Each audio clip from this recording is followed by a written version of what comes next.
These days, even the act of reading has started to merge with productivity culture. Most of us have reading goals that we track, and this can give us the feeling that we're racing against the clock every time we pick up a book, which is a mindset that's pretty far removed from a more pure and intellectual pursuit of knowledge just for its own sake. In the early 1920s, A.G. Sertillanges wrote The Intellectual Life, which is a book that speaks directly to this. It gives us practical guidance about really every step of the learning process, or what he called the life of study. The language in this book is rich and descriptive, and it's infused with spirituality. He was a Catholic intellectual, but the message has just as much value for those of us without religious backgrounds. There's plenty of references to God throughout the book, but his spirituality about learning seems to be more rooted in a sense of wonder about the world, and an appreciation for the fact that out of all the animals, we're the species that has capacity for deep and symbolic thought. And Sertillanges' passion for thinking and learning drips off the pages. For those of us who are drawn to this type of self-guided study and knowledge work, just about every sentence could be a motivational quote. And since it's so densely packed with useful info, just about everyone who picks it up might have different messages that stick with them the most. But on my first reading, I had 3 major takeaways on how to turn reading from simply a passive activity or something that you do just for your Goodreads scorecard into an active and creative pursuit.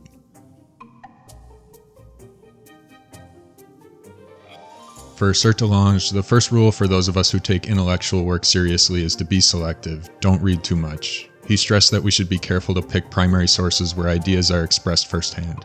Too many messages, even really good ones, get watered down by books that repeat themselves. In a popular modern book, for example, you might find a one-sentence excerpt of something Aristotle wrote about morality, but reading a snippet doesn't give you the full experience that comes from setting aside hours to follow his entire thought process. And if you trust the snippet, then you're relying on the secondhand author's interpretation, which, for all you know, they got secondhand themselves. If you go to your local bookstore and check out the new releases on display, a lot of these books will cite the same studies, give similar historical anecdotes, and generally present the same messages in different packaging. And then if you look at the back covers, even a lot of the reviews are from the same handful of people who apparently break this first rule about not reading too much.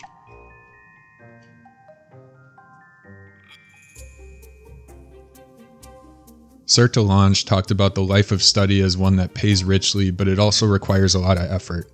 Before we can start having unique or interesting thoughts in a certain field, there's a groundwork of knowledge that needs to be built up, which takes time, and it starts broad and general. Once you've poured a bunch of energy into building up that base of knowledge, the benefits start to multiply. You start to see connections across fields and disciplines, and this makes reading a much more exciting activity. And everyone who reads knows that books multiply. One author cites an interesting idea, and you jump down that rabbit hole where you find out about another field of study, and before too long, you need a new bookshelf. This interconnectedness of knowledge was a major point of Sertillanges' book. No branch of knowledge lives alone on an island. The world is complex and chaotic and connected. Sertillanges talked about practicing what he called comparative study, where we never let our focus get so narrow that we lose sight of the greater context.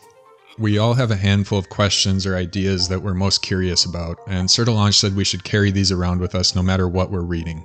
For example, you might be fascinated by the subject of good and evil. Now, this has an obvious philosophical angle, but it's also historical. Any history book you touch on any time period or subtopic will show examples of humans acting in good and bad ways.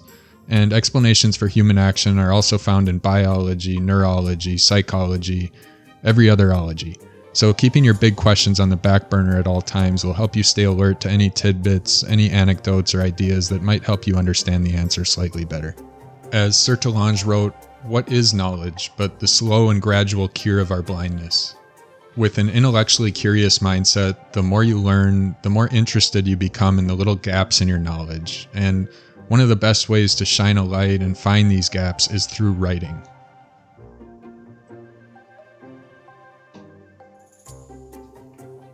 For Sertillanges, it was vitally important to not just consume, but to produce. Once you've built a base of knowledge and you've started to make some interesting connections, he says that it's time for some output.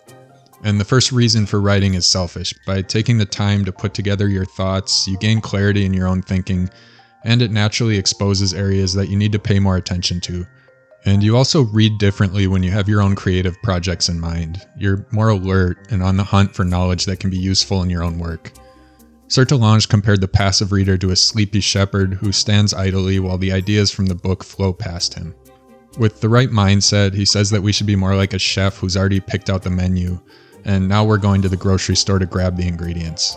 You decided what ideas you're exploring in your writing project, you've picked out your research books for it, and now it's your job to pull what's useful out of them so that you can make something new and interesting. Another reason Sertillanges felt it was so important to write was simply just to give us the satisfaction that comes from bringing something to completion. Learning is worth it for its own sake, but approached the right way, it's also very hard work. It could start to feel like a real slog if we never get to see any visible results. But beyond the writing process itself, Sertillanges also harps on the importance of publishing what you write. Granted, in his day, that was much harder to pull off, but the same benefits he spoke about apply today. Regardless of how many people read it, the fact that you're releasing it for the public eye will push you to do your best on it, which will help you sharpen this important skill.